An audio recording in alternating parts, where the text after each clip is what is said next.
Бүгін біз 50.000 теңге мен 100.000 теңге арасында сатып алуға болатын смартфондарды бірге қарастырамыз.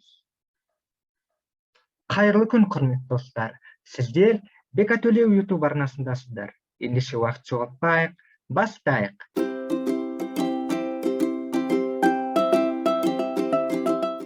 Экранда көріп тұрғандарыңыздай, мен Google Chrome браузер арқылы ноутбукта отырмын. Каспий магазинде сіздерге шамамен 10 шақты смартфондардың сілтемелерін дайындап қойдым. Соны жеке-жеке қарастырып өтейік. Бірінші смартфоным Realme C11 смартфоны, яғни бағасы 51.000 теңге, сулпак дүкендер желісінде сатылады. Бұл смартфон орта жастағы адамдарға өте қолайлы, бағасы қолжетімді. Оперативті жадысы 2 гигабайт, өзінің жадысы 32 гигабайт, экраны үлкен. Былайша айтқанда, әлеуметтік желілерге кіріп шығу үшін, WhatsApp, Telegramда видео фотолар жіберу үшін процессорының қуаты жеткілікті деп айта аламын. Басқа характеристикасы, басқа сипаттамаларын келетін болсақ, Android 10, 2 сим карта мен флешканы қолдайды. Камерасы 13 мегапиксель, батареясы 5000 мАч, яғни сағатына 5000 мАч, яғни ұзақ зарядтамай жүре аласыз. Егер бюджетіңіз шектеулі болса, ақшаңыз аса көп болмаса, осы смартфонды сатып алсаңыз болады. Келесі смартфон A12 New, Samsung'тан Galaxy A12 New. Бұл жерде енді бағасы қымбатырақ, яғни фора дүкендер желісінде 60.000 теңгеге сатылады екен. Бұл смартфон туралы бір-екі ауыз сөз айтсам, сипаттамаларына назар аударайық. Яғни мұнда да Android 10, Android 11-ге дейін жаңарылады. Экраны 6.5 дюйм, процессоры Exynos 850, оперативті жадысы 3 гигабайт, өзінің жадысы 32 гигабайт. Бұл телефонда 2 сим картамен, бір уақытта 2 сим картамен microSD флешканың жұмысын қолдайды.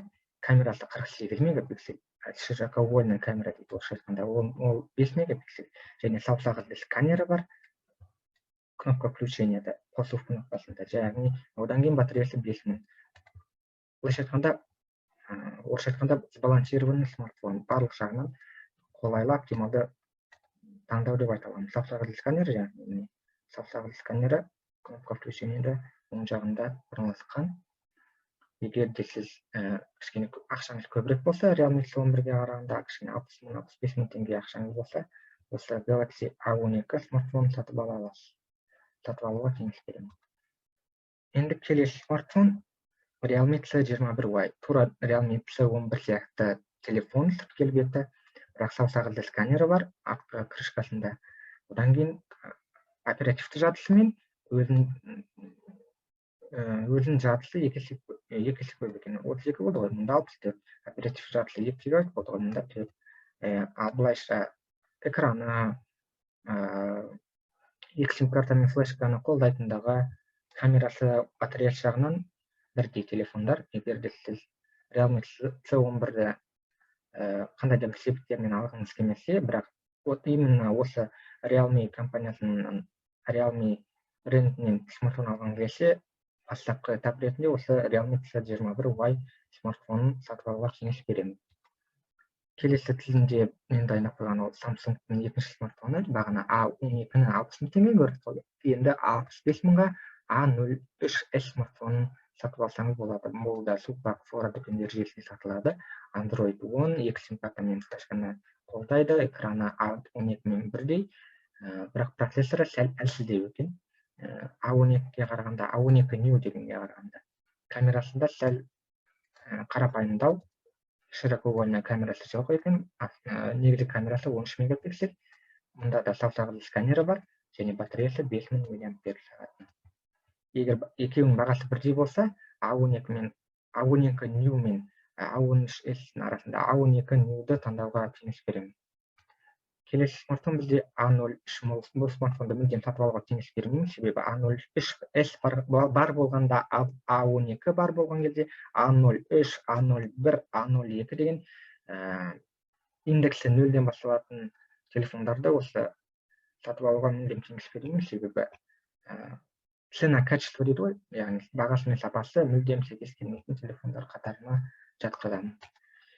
Келесі бізде Galaxy A12 жай Galaxy A12 бұл Galaxy A12 мен Galaxy A12 New'дің арасындағы айырмашылық процессорында, яғни Galaxy A12 New'да Exynos 850 болса, мұнда MediaTek Helio P35. Екеуінің арасынан таңдайтын болсақ, екі процессордың арасынан Samsung'ның өзінің процессоры Exynos 850, Helio P35-ке қарағанда мощності көбірек, қуаты көбірек. Сол себепті A12 New'ды таңдауға кеңес беремін, тем более жай A12-ның бағасы A12 New'ға қарағанда сәл қымбат екен. Осы A12-ның екі моделі барын айтқым келді. Redmi 9C, бұған дейін 9 ай бұрын 60 мың теңгеге дейін сатып алуға болатын смартфондар деген атты видеомда осы смартфон бар болған, бірақ қазіргі жағдайға байланысты Ресей мен Украина арасындағы әскери қақтығыстың арқасында салдарынан десе болады, барлық тауарлардың бағасы шарықтай түсті. Сол себепті енді Redmi 9-ны сіз 60 мың теңгеге дейін емес, енді 70 мың теңгеге сатып ала аласыз. Бұл смартфон басқа смартфондардан қарағанда аса ерекшелігі жоқ, тек Xiaomi екені сатып алушыларды қызықтыруы мүмкін. Oppo A16 бұл жаңадан шыққан телефон, яғни жақында ғана сатылымға түсті. Android 11 4G. Басқа характеристикалы, басқа сипаттамалары ештеңе айырмашылығы жоқ екен, бірақ Oppo өзінің брендінің арқасында бағаны сәл көтеріп жіберетіндігі бар болғандықтан Oppo A16 смартфон сатып алуға кеңес бермеймін. Vivo да тура солай. Vivo, Oppo деген барлығы бір концернге жататын брендтер. Бірақ сонда да осы жаңа болмаса да осыдан 1-2 жыл бұрын шыққан Oppo A53 смартфонын сізге алуға кеңес беремін. Себебі бұл смартфон шыққан кезде аса қатты минустар болған жоқ. Бір ерекшелігі бар, оны айтып өтем. Яғни басқа сипаттамаларына келетін болсақ, Android 10, 11-ге шейін жаңарылады. Экран 6:5, бірақ жаңару жиілігі экранның частота обновления 90 Гц. Яғни сіз Инстаграмда лентаны жоғарыдан төмен қарай айналдырған кезде экраныңыз секундына 90 кадр жаңарып отырады. Яғни орысша айтқанда бұл смартфон экранының плавності, яғни жылдамдығы басқа телефондарға қарағанда жоғары деп айта аламын. Процессоры да ерекше, Qualcomm Snapdragon 460, өзінің жадысы 64 ГБ, оперативті жады 4 ГБ, камерасы 13 мегапиксель, батареясы 5000 мАч.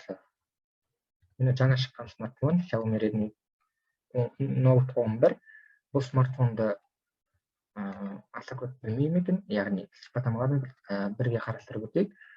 Android 11 екен, экран 6:43, бірақ Full HD және 90 Гц екен.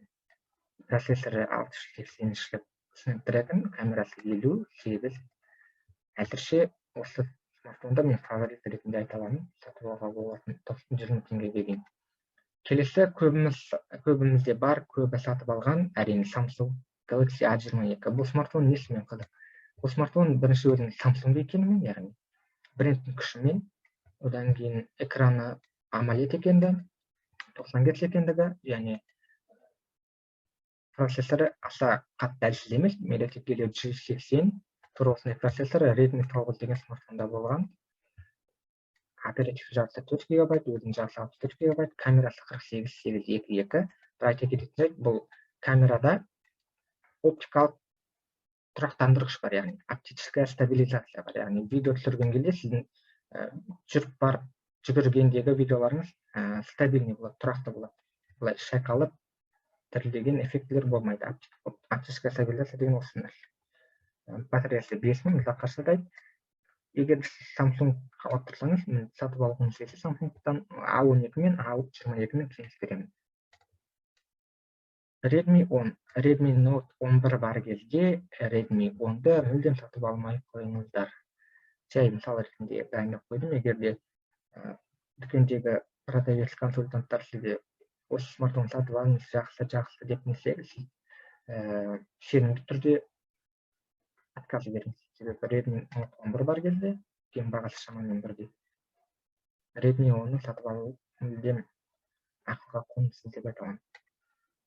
Одан кейінгі смартфон Poco M3 Pro. Бұл да Xiaomi концерніне жатады, Xiaomi брендіне жатады. Бұл смартфонды сіз ойнауға да ала аласыз. Android 11, экран алтыда 5, Full HD 90 Гц. Басқа смартфондардан ерекшелігі, қарап тұрсаңыздар, не деп ойлайсыздар? Басқа смартфондардың барлығы 4G ғана саса, Poco M3 Pro смартфон 5G-да. 5G байланысты да ұстайды, яғни болашақта егерде Қазақстанда 5G байланыс пайда болса, осы смартфонның мүмкіндіктерін пайдаланып, сіз жоғары жылдамдықтағы интернетті былайша пайдалана қолдана аласыз. Басқа жағынан процессоры да жақсы, жадысы да жеткілікті, оперативті жадысы 4 гигабайт, өзінің жадысы 64, камерасы 48 мегапиксель, батареясы 5000 мАh. Бір келбетте өте жақсы дизайны, шыныдан жасалған. A22, A12, одан бұрын болған смартфондар пластиктен жасалған. Сол себепті осы 3 смартфонды топ 3 ретінде айта аламын. Осы 3 смартфон ішінен 3-ші орынға мен Galaxy A22-ні қоямын. Себебі экраны HD+, қалғандарында экраны Full HD+. Яғни экран сапасы, шрифттердің сапасы осы Full HD экрандарда сапалырақ болады. Одан кейін 2-ші орынға мен Redmi Note, 2-ші орынға Poco M3 Pro-ны қоямын, себебі бұл телефонда широкоугольная камерасы жоқ. Және бұл телефондарда A22 мен Poco M3 Pro-да, Poco M3 Pro-да моно дыбыс, моно звук. Ал Redmi Note 11-ді мен осы 3 телефон ішінен жалпы 100 000 теңгеден сатып алуға болатын телефондар ішінен ең жақсы телефонды Redmi Note 11 деп санаймын. Себебі экранында AMOLED 90 Гц, Android 11, 12-ден жаңарады. Процессоры де барлық міндеттер шешуге, барлық задачаларға жеткілікті. Камерасы да 50 мегапиксель широкоугольная камерасы бар. Саусағызды сканері бар, және ең бастысы бұл телефонда стерео дыбыс бар, яғни жоғары жақта бір динамик, төмен жақта бір динамик. Және екі порт бар. Xiaomi Poco телефондарында 70 мыңнан қымбат тұратын инфрақызыл порт бар. Ол портпен сіз мысалы үшін проекторды қоса аласыз, телевизорды басқара аласыз, кондиционер қоса аласыз, кір жууыш машинаны қоса аласыз деген сияқты. Сонымен достар, бұл видео өз мәресіне жетті. Егерде видео пайдалы, қызықты болса, лайк басып, астына комментарийға видео тақырыбы бойынша жалпы өзіңіз 100 000 теңгеге дейін таңдаған не болмаса қандай смартфонмен қолданасыз, сол туралы да өзіңіздің комментарийіңізді жазып кетсеңіз болады. Бұл видеоны подписка кнопкасы арқылы барлық WhatsApp группаларға, Instagram парақшаларға таратыңыздар. Сол арқылы сіз менің YouTube арнамның, YouTube каналымның дамуына себепкер боласыздар.